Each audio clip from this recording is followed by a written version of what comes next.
Hello everyone, कैसे हैं आप सब। मेरा नाम नीलोफर है दोस्तों। वेलकम बैक टू प्रॉक्सी ज्ञान। आई होप आप सब ठीक होंगे। जैसे मैंने अपने पिछले लेक्चर्स में कहा था, हमने एग्रीकल्चर एंड रूरल डेवलपमेंट का जो पोर्शन है NABARD assistant manager grade A का, उसको हम पूरा कवर करेंगे। आज उसका पार्ट 27 है। इसके पहले कई सारे पार्ट्स आ चुके हैं, आप उनको ज़रूर देखिएगा। तो आज का लेक्चर स्टार्ट करने से पहले एक छोटी सी इन्फॉर्मेशन देना चाहूँगी आप सबको। हमारे चैनल प्रॉक्सी ज्ञान ने एक इनिशिएटिव स्टार्ट किया है, जो कि आपको एग्ज़ाम रिलेटेड क्वायरीज हो या फिर कन्फ्यूजन हो, उनको आप 1-on-1 काउंसलिंग के द्वारा दूर कर सकते हैं। बहुत ही रीज़नेबल प्राइस पे ये काउंसलिंग सेशन होगा। मैं रिकमेंड करूँगी कि आप लोग इस सेशन को ज़रूर बुक कीजिएगा। और कुछ आपको जानकारी जाननी है तो हमारी वेबसाइट proxygan.com को विज़िट कीजिए और हमारे चैनल को सपोर्ट कीजिए, लाइक कीजिए, शेयर कीजिए और कमेंट करके ज़रूर बताइएगा कि आपको हमारे लेक्चर्स कैसे लग रहे हैं। और अगर किसी भी पर्टिकुलर टॉपिक पर आपको लेक्चर चाहिए तो आप कमेंट कर ज़रूर बता सकते हैं। तो चलिए आज का लेक्चर स्टार्ट करते हैं। आज का लेक्चर है perishable food storage in agriculture. जो भी हमारा फूड होता है, जो कि पेरिशेबल फूड होता है, जिनकी शेल्फ लाइफ कम होती है, उसको हम लोग कैसे ज़्यादा समय तक स्टोर करें, उसके क्या क्या फ़ायदे होते हैं, इसको हम लोग किस किस कंडीशंस में हम इसको स्टोर कर सकते हैं, ये सब कुछ हम डिटेल से आज इस लेक्चर में पढ़ेंगे। तो रफली 30% of food that is consumed in developing countries is perishable.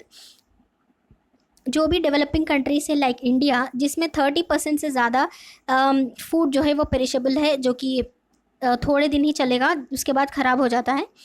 Cold storage facilities are crucial to minimise post harvest losses.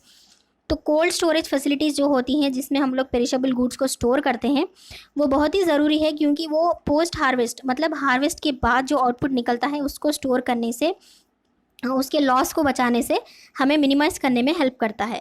However losses occur at every step in the post harvest cycle and therefore cold storages cannot be considered as independent solutions to prevent post harvest spoilage, but as one component that need to be integrated in a cold chain network from the point of view of harvest to the point of view of purchase by the end customer.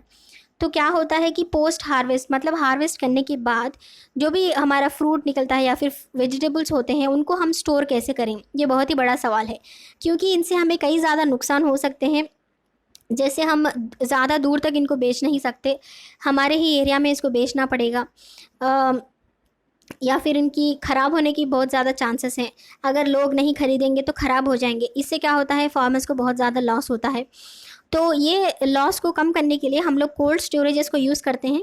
इसका मतलब ये नहीं कि cold storage जो है वो पूरा का पूरा पोस्ट हार्वेस्ट लॉस जो है वो मिनिमाइज़ कर देता है। पेरिशेबल गुड्स के स्टोरेज के अलावा जो भी अलग अलग कई तरह के प्रॉब्लम्स होते हैं पोस्ट हार्वेस्ट में, बट कोल्ड स्टोरेज जो है वो बहुत ही इंपॉर्टेंट कंपोनेंट है इस लॉस को कम करने के लिए, ना कि पूरा कम करने के लिए नहीं, बट थोड़ा सा तो इससे कम हो सकता है, जिसमें हम लोग हार्वेस्ट के पॉइंट से लेकर कस्टमर तक, जहाँ लास्ट पॉइंट होता है वहाँ तक इसको सेव करने के लिए, प्रोडक्ट को फ्रेश रखने के लिए, उसके टेक्सचर को मेंटेन करने के लिए कोल्ड स्टोरेज में हमें स्टोर करने से इतना लॉस तो कम होता है। टेम्परेचर कंट्रोल, ऑब्वियसली टेम्परेचर को कंट्रोल करते हुए हम लोग फ्रूट्स या वेजिटेबल्स को फ्रेश रख सकते हैं। जैसे cold storage, fresh fruit products और characterised bye there perishability.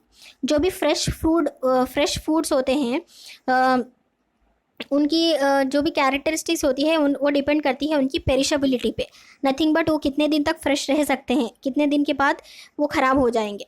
And levels of vulnerability to pests, जो भी उनकी वल्नरेबिलिटी होती है पेस्ट से, मतलब वो ज़्यादा वल्नरेबल होते हैं पेस्ट से, मतलब वीक होते हैं, फ्रैजाइल होते हैं। And spoilage, however in general the control of temperature and relative humidity and the prevention of damage can increase shelf life। तो ये सब हम लोग कम कर सकते हैं, किससे, टेम्परेचर को कंट्रोल करके या फिर उनकी शेल्फ लाइफ को इंक्रीज़ करके, रिलेटिव ह्यूमिडिटी जो भी एयर में प्रेजेंट होती है उसको कम करके, प्रिवेंशन ऑफ डैमेज को प्रिवेंट करते हुए इनकी शेल्फ लाइफ को हम लोग इंक्रीज़ कर सकते हैं। Specially of fresh fruits and vegetables, specially जो भी फ्रूट्स एंड वेजिटेबल्स होते हैं वो ही ज़्यादातर पेरिशेबल होते हैं, तो उन्हीं पर हमें ज़्यादा ध्यान देना है। Biological deterioration caused by respiration rate, जो भी ख़राब होने की जो भी चीज़ें हैं वो है एक रेस्पिरेशन रेट, जिसको हमें कम करना है। उसके बाद है इथिलीन प्रोडक्शन, जो भी फ्रूट्स एंड वेजिटेबल्स में इथिलीन प्रोड्यूस होता है उससे भी ख़राब होते हैं प्रोडक्ट्स। मैकेनिकल इंजरीज, जो भी ट्रांसपोर्ट करने में जो भी इंजरीज हो जाते हैं वो रेट ऑफ रेस्पिरेशन से अगर कांटेक्ट में आते हैं तो वो भी बढ़ जाते हैं, उसको भी कम करना है। वाटर स्ट्रेस, वाटर भी ज़्यादा अगर ह्यूमिडिटी ज़्यादा एयर में है तो उससे भी फ्रूट्स एंड वेजिटेबल्स ख़राब हो जाते हैं। Physiological disorders and pathological breakdown, जो भी पैथोजेंस होते हैं उसमें वो भी बढ़ते हुए फ्रूट्स एंड वेजिटेबल्स को ख़राब कर देते हैं।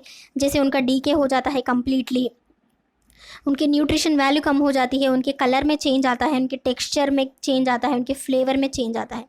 तो factors influencing the rate of deterioration, और जो भी फैक्टर्स जो इन्फ्लुएंस करते हैं फ्रूट के ख़राब होने के, वो है temperature, relative humidity, air velocity, atmospheric composition, in the sense जो भी एयर या gases, different types of gases atmosphere में प्रेजेंट होते हैं उनका कॉम्पोजिशन, जैसे oxygen, carbon dioxide, ethylene, as well as sanitation is also very important.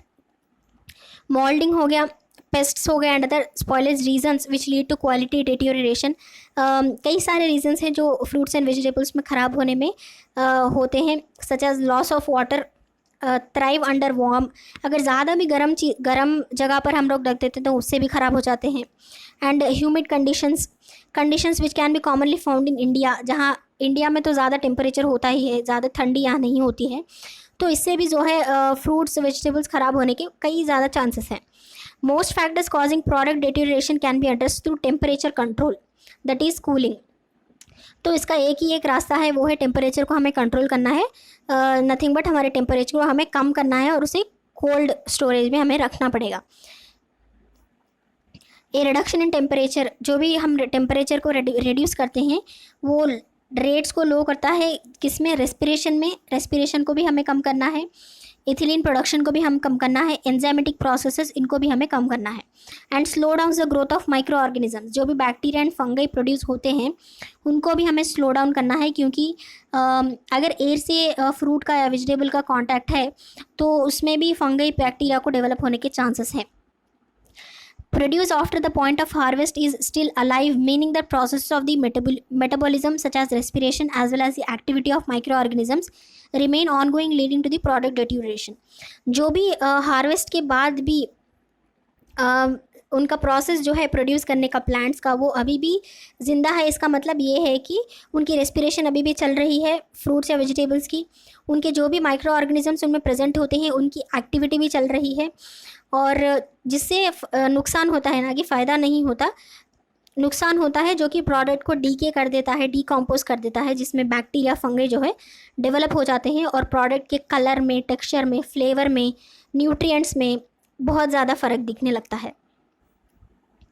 In order to lower respiration rates, delay ripening and to reduce water loss, temperature needs to be controlled, either by avoiding the exposure of heat or by creating cooling conditions, thereby increasing a product's shelf life.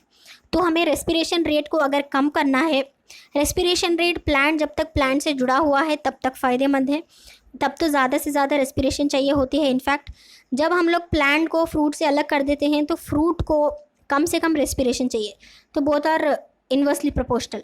सो हमें पहले अगर respiration rate को हमें कम करना है तो पहले तो प्लांट को फ्रूट या वेजिटेबल को पकने से रोकना है, राइपनिंग होने से रोकना है। अगर जल्दी वो राइपन हो जाता है तो उसके बाद वो ख़राब होने का ही स्टेप होता है नेक्स्ट। तो पहले तो हमें फ्रूट को कच्चा रखना है और उसके वाटर लॉस को हमें कम करना है, तो टेम्परेचर को पहले तो कंट्रोल करना है, that is nothing but cooling करना है। तो adequate storage facilities can to a certain extent control factors such as temperature, relative humidity and air velocity, increasing product quality, shelf life and value. जो भी हमारे storage facilities होते हैं उनको adequately हमें यूज़ करना है, टू ए सर्टेन एक्सटेंट उन्हें हम लोगों को कंट्रोल करना है, ताकि हमारा टेम्परेचर जो है, रिलेटिव ह्यूमिडिटी जो है, एयर की वेलोसिटी जो है कम हो जाए और हमारी प्रोडक्ट क्वालिटी इंक्रीज़ हो, फ्रूट्स एंड वेजिटेबल्स की शेल्फ लाइफ इंक्रीज़ हो और उनकी वैल्यू, उनके न्यूट्रिएंट्स जो है वो बरकरार रहें। आई होप आपको आज का लेक्चर पसंद आया होगा, जिसमें हम लोगों ने पढ़ा कि पेरिशेबल गुड्स जो है उनको स्टोर कैसे कर सकते हैं। पहले तो हमने देखा कि पेरिशेबल गुड्स जो है वो क्या उनसे नुकसान क्या होता है, और उसके बाद देखा कि उनके different different types of reasons क्या होते हैं, वो ख़राब होने के रीजंस, और उन रीजंस को डिपेंड होते हुए हमें कैसे स्टोरेज करना है वो सारा हमने डिटेल से पढ़ा। जैसे हमने टेम्परेचर, कोल्ड स्टोरेज को हमने एग्जाम्पल के तौर पर यहाँ पर पढ़ा है। जैसे कोल्ड स्टोरेज करने पर जो भी रेस्पिरेशन रेट होता है उसको कम किया जा सकता है, उनके ख़राब होने के चांसेस को कम किया जा सकता है, उनके टेक्सचर, क्वालिटी, फ्लेवर जो भी होता है उन सबको हम लोग मेंटेन कर सकते हैं। आई होप आपको आज का लेक्चर पसंद आया होगा। एक और लेक्चर में एक और नए टॉपिक के साथ फिर से मिलती हूँ, तब तक के लिए बाय बाय, टेक केयर।